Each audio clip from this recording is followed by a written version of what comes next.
السلام علیکم ورحمۃ اللہ وبرکاتہ۔ فرحت ہاشمی بول رہی ہوں، کیسے ہیں آپ لوگ؟ رمضان المبارک کے آنے سے پہلے وہ ہے رمضان کی تیاری۔ آپ عام روزمرہ زندگی کے مشاہدے میں دیکھتے ہیں کہ کسی بھی اہم کام کے لیے لازماً تیاری کی جاتی ہے۔ اگر کوئی کام بھی تیاری کے بغیر شروع کر دیا جائے تو اس میں وہ روح نہیں آتی، اس کام کو آپ صحیح طور پر انجوائے نہیں کر سکتے اور اس کا حق ادا نہیں کر سکتے۔ مثال کے طور پر امتحان کے آنے سے پہلے آپ کیا کرتے ہیں؟ تیاری کرتے ہیں۔ اگر کوئی شخص تیاری کے بغیر امتحان دینے لگے تو اس کا نتیجہ آپ دیکھ سکتے ہیں۔ اگرچہ وہ پاس بھی ہو جائے لیکن اس کی فیلنگ کیا ہوتی ہے؟ تو یہ ایک حقیقت ہے کہ دنیاوی زندگی کے کاموں کے ساتھ ساتھ عبادات میں بھی یہی اصول ہے۔ نماز جیسے اہم فریضے کے لیے آذان اور وضو تیاری کی حیثیت رکھتا ہے، ورنہ تو گھڑیوں کو دیکھ کے، سورج کے ڈھلنے، غروب ہونے چڑھنے کو دیکھ کے نماز پڑھی جاتی۔ اور جن ملکوں میں آذان کی آواز نہیں آتی یا جن گھروں میں آذان کی آواز نہیں آتی، وہاں پر نماز اس طرح روح پرور نہیں ہوتی جس طرح اس جگہ پر جہاں آپ کو آذان کی آواز آتی ہے اور اس کے بعد آپ چاہے دنیا کا کوئی کام کر رہے ہو، آپ کے دماغ پر، آپ کی سوچ پر کیا چیز حاوی ہو جاتی ہے؟ نماز کا وقت ہو گیا، جلدی کرو، یہ کام جلدی سمیٹو، نماز کا وقت ہے۔ تو آذان کے ساتھ ہی آپ کی نماز کی تیاری شروع ہو گئی۔ تو گویا کوئی بھی کام ہو اس سے پہلے تیاری کا کرنا، اور تیاری میں دو چیزیں آتی ہیں، نمبر ایک ذہنی تیاری اور نمبر دو عملی تیاری۔ ذہنی تیاری میں کیا چیزیں شامل ہیں کہ آپ اپنی سوچ کو، اپنے دھیان کو، اپنے احساسات کو، اپنے جذبات کو اس طرف موڑنا شروع کریں، ایسے اسباب اور ایسے حالات سے گزریں کہ جس سے آپ ذہنی طور پر اس چیز کے کرنے کے لیے فوکس ہو جائیں۔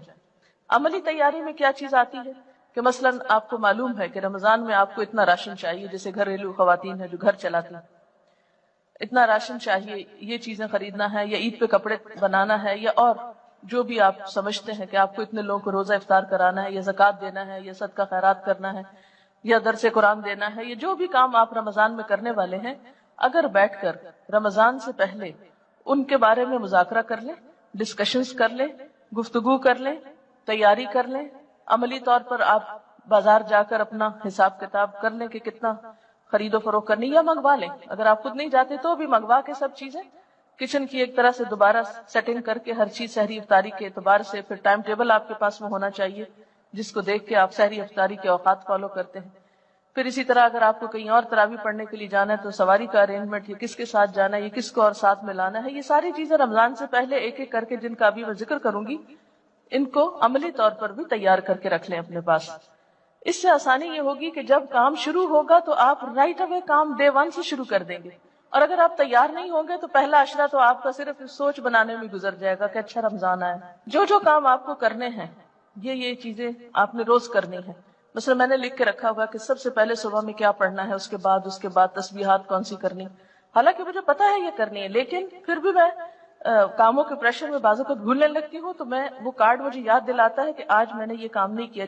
کہ مثلا اگر آپ نے اپنے اوپر کچھ نفل باندھے ہوئے ہیں یا کچھ ذکر خاص کرنا ہے، آپ کو خاص سے مراد مسنون ہی ہے، وظیفہ مراد نہیں ہے کہ 1000 دفعہ کچھ، لاکھ دفعہ کچھ پڑھنا ہے، تو ان سب کے انہی ترتیب بار اپنے چیزیں لکھ کر رکھ لیں۔ پھر یہ ہے کہ جائے نمازیں وغیرہ دھو کے صاف ستھری کر لیں، کیونکہ افسوس کے ساتھ کہنا پڑتا ہے کہ بعض گھرانوں میں اس کا اہتمام نہیں ہوتا، اور بہت فریکوینٹلی یہ چیز دیکھنے میں آتی ہے کہ لوگ سارا گھر صاف رکھتے اور ایک جائے نماز گندی رہ جاتی، شاید وہ مائنڈ کرتے ہیں اس کو دھونا یا گناہ سمجھتے ہیں۔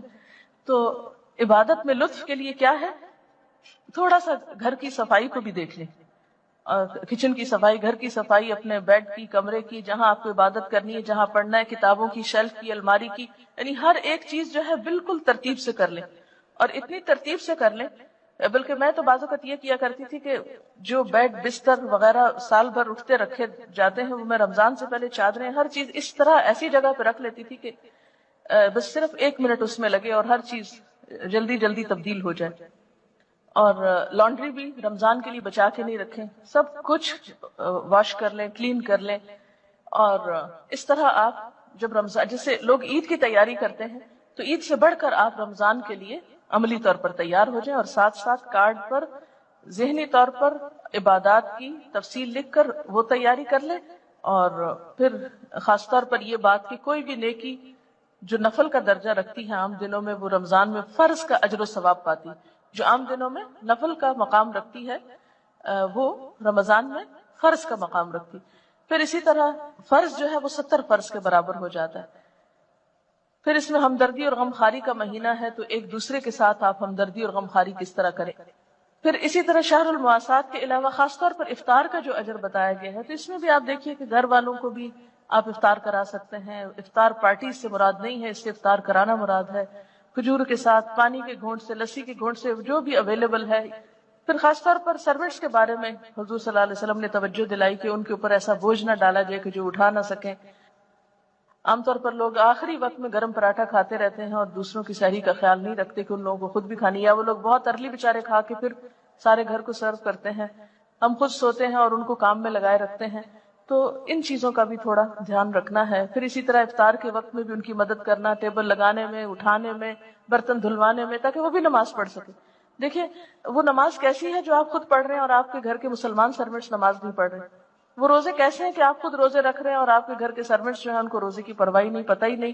اور اگر کئی دفعہ میں نے ایسے لوگوں سے بات چیت کی ہے کہ آپ نے روزہ رکھا، تو کبھی بھی ہم کہاں سے روزہ رکھ سکتے، ہمارے تو کام ہی بہت ہیں.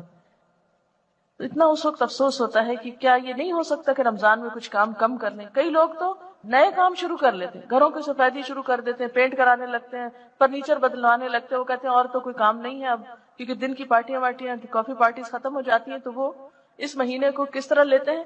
گھروں کی رینوویشن کے لیے. اور اس میں بے وجہ میں ہم سروٹس وغیرہ کا کام بڑھا دیتے ہیں. تو اس چیز سے پرہیز کرنے کی ضرورت ہے کہ اس مہینے کو عبادت کا مہینہ سمجھ کے منایا جائے، نہ کہ دنیا داری کرتے ہوئے. پھر اس میں آپ دیکھیے کہ جیسے آپ نے ذاتی کام جو کرنے ہیں اس میں روزہ رکھنا ہے. اور روزے میں صرف روزہ رکھنا نہیں ہے، بلکہ کیونکہ حدیث میں آتا ہے نا، جس نے روزہ رکھ کے جھوٹ بولنا نہ چھوڑا اور جھوٹ پہ عمل کرنا اور لڑائی جھگڑا اور فحش گفتگو اور ان چیزوں کو نہیں، تو پھر اس کا روزہ نہیں، کیونکہ روزہ صرف بھوکے پیاسے رہنے کا نام نہیں. پھر اسی طرح نماز کے لیے آپ ایک ٹارگٹ اس رمضان میں رکھ سکتے ہیں. یا آپ یہ رکھ لیں کہ زیادہ نوافل پڑھنے، یا یہ رکھ لیں کہ خاص خشوع و خضوع کا، یا یہ کہ اول وقت، یعنی کوئی ایک ٹارگٹ اپنا رکھ لیں کہ میں اس رمضان میں اول وقت نماز پڑھوں گی، ساری نمازیں اول وقت. اور اس طرح آپ کو کیسے پورا ہوگا؟ الحمدللہ عام دنوں میں فجر آپ کے لیے اول وقت پڑھنا مشکل ہوتی ہے، اٹھتے اٹھتے کچھ دیر ہو جاتی ہے، لیکن رمضان میں تو آپ اٹھے ہوئے ہی ہوں گے. یہ نہیں کہ آپ سحری کے بعد جو لوگ خود کام کرتے ہیں گھر کا، تو وہ کیا کرنا شروع کر دیں، برتن دھونا شروع کر دیں، کچن صاف کرنا شروع کر دیں، اس کو فرش دھونا شروع کر دیں، اور سارے کام کرتے کرتے سویر کر دیں، اور جب تھوڑی دیر رہ جائے سورج نکلنے کو تو جلدی جلدی نماز پڑھ لیں. یہ نہیں کرنا، طویل نماز پڑھیں. کیونکہ فجر کی نماز جو ہے آپ صلی اللہ علیہ وسلم کی سب نمازوں سے زیادہ طویل ہوتی تھی. تو اس کو مسنون طریقے سے پڑھنے کے لیے آپ کو کیا کرنا ہوگا؟ آپ اندھیرے میں شروع کرتے تھے اور تھوڑی تھوڑی روشنی ہو جاتی تھی جب ختم کرتے تھے.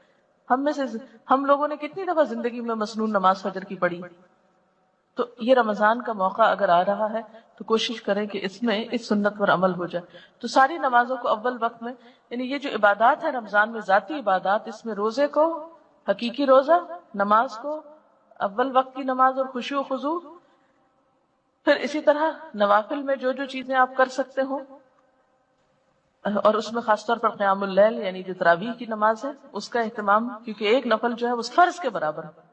عام دنوں میں فرضوں میں کوئی کمی کوتاہی ہوئی تو انشاءاللہ تعالیٰ وہ اس کی کمی کو پورا کرنے کا سبب بنے گا. اس لیے تراویح کو بہت شوق کے ساتھ، کیونکہ اس میں مغفرت کا وعدہ بھی ہے کہ جو رمضان میں قیام شوق و ذوق کے ساتھ کرے گا وہ اس کے گناہ معاف کر دیے جائیں گے.